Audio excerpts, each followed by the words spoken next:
গতকাল রাজধানীর বনানীতে আন্তর্জাতিক অ্যাক্সিস ব্র্যান্ডের নতুন শোরুম উদ্বোধনের প্রধান অতিথি ছিলেন চিত্রনায়ক শাকিব খান। সামাজিক মাধ্যমে মুহূর্তের মধ্যে ছড়িয়ে পড়ে তার উপস্থিতির খবর।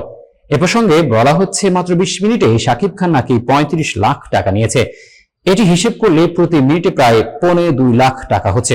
জনপ্রিয় রেডিও জকি ও উপস্থাপক গোলাম কিবরিয়া সামাজিক মাধ্যমে লিখেছেন, শাকিব মাত্র 20 মিনিট সময় দিয়েছেন, তবে কোথাও সেই ব্র্যান্ডের নাম বা ট্যাগ দেখা যায়নি।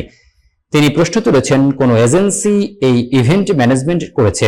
শাকিব খান নিজেও এ বিষয়ে ফেসবুকে কয়েকটি ছবি পোস্ট করেছেন, তবে তিনি বা তার সংশ্লিষ্ট কেউ এখনো নিশ্চিত করেনি যে এই পরিমাণ অর্থ 20 মিনিটের জন্য নেওয়া হয়েছে কিনা।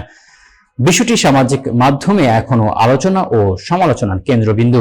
এদিকে শাকিব খান এখন ব্যস্ত রয়েছেন সাকিব ফাহাদ পরিচালিত সোলজার সিনেমার কাজে। এতে তার বিপরীতে থাকছেন তানজিন তিশা। সিনেমাটি আগামী বছর মুক্তি পাবে এবং ইতিমধ্যেই সিনেমার মুক্তি নিয়ে নেট মাধ্যমে আগ্রহ বৃদ্ধি পেয়েছে।